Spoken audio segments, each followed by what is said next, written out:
Let's talk about a controversial supplement that's been making waves in the wellness world, especially for women over 40 struggling with things like fatigue, brain fog, and even anxiety. It's called Methylene Blue. And no, this isn't some random TikTok trend. I actually used it in the operating room for years during fertility procedures and surgeries.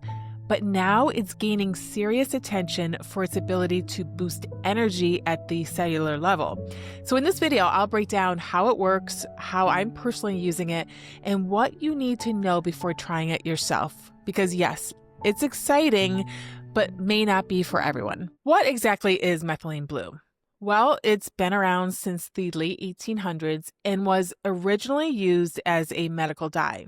Now, I used it during surgeries to check for bladder injuries and infertility testing to see if the fallopian tubes were open. Now, over the years, it's been used in a lot of different medical emergencies, and it's also been used to treat a rare blood disorder. But now, it's getting a second life in the world of functional wellness, thanks to new research showing that it helps boost energy production in your cells, can help support brain health, and even has some mild antimicrobial effects. Basically, it's turning out to be a pretty versatile tool. So, why is there all this buzz in the wellness world? Well, methylene blue is gaining a lot of attention lately because of how it supports three major areas that so many of the women I work with over 40 struggle with. Number one, mental clarity and memory. It's been shown to improve how efficiently the brain uses energy, which can mean sharper focus, better recall, and less of that frustrating brain fog that tends to creep in during perimenopause. Number two, mood and emotional balance. Some studies suggest it may help regulate neurotransmitters like our happy chemical serotonin and dopamine, which is often referred to as our reward chemical. Both of these neurotransmitters play a huge role in how we feel emotionally.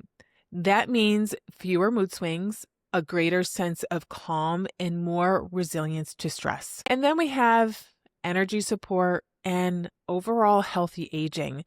Methylene blue can help your mitochondria, which are those little energy factories inside your cells, work more efficiently. Thereby, methylene blue can improve your overall energy, endurance, and even help protect against age-related cognitive decline, which means your brain function declining. And when you're in that stage of life where your hormones are shifting, your brain feels really foggy, and your energy just isn't what it used to be, support like this can feel like a total game changer. So now let's talk about safety and controversy, but with perspective. A few cautions because, of course, context matters and dose matters a lot. Low doses of methylene blue, typically 0.5 to 1 milligram per kilogram just a few times a week, is not the same as the much higher doses that are used in medical emergencies. Methylene blue is generally safe when used appropriately, but more isn't better. And there can be some medication interactions. If you're on SSRIs, SNRIs, or MAIOs, this supplement may not be for you. Even though the risk is rare, there is a potential for something called serotonin syndrome. So always consult with your provider before beginning methylene blue. And let's be real for a second. Research on women, especially those of us in perimenopause and beyond, it's limited across nearly all supplements, not just methylene blue. It's a gap in science, not necessarily a red flag on the compound. But it does mean we have to think critically and monitor closely.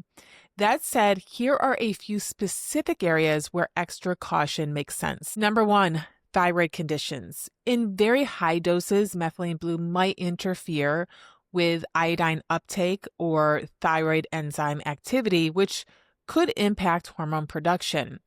This isn't common at the lower doses that I usually recommend, but if you're already navigating a thyroid imbalance, especially hypothyroidism or Hashimoto's, it's smart to proceed with caution and extra awareness and possibly monitor your blood work.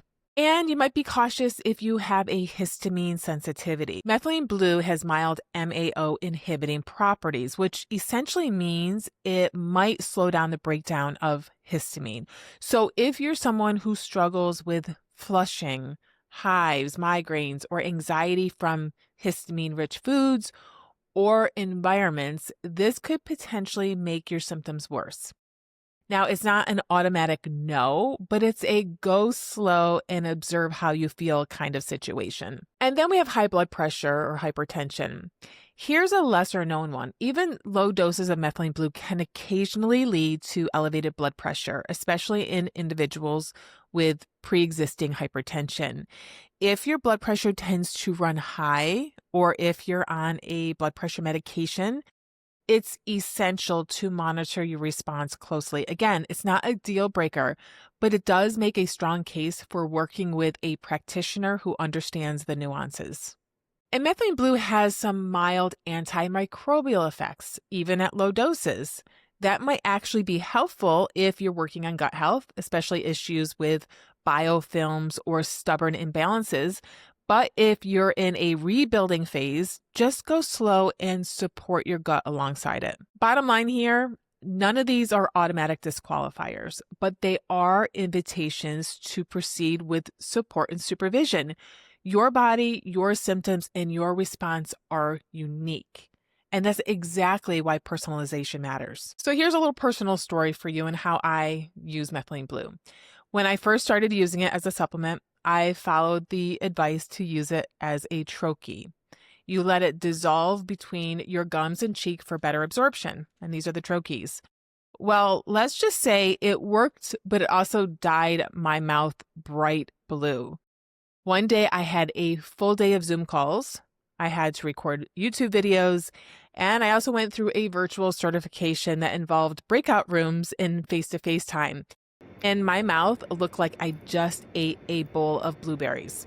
I brushed, I swished, I drank hot tea, all recommended by the people that make this troche, but nothing helped. And it's funny, during the breakout sessions, everyone kept asking me if I was snacking on berries between sessions, and I wasn't.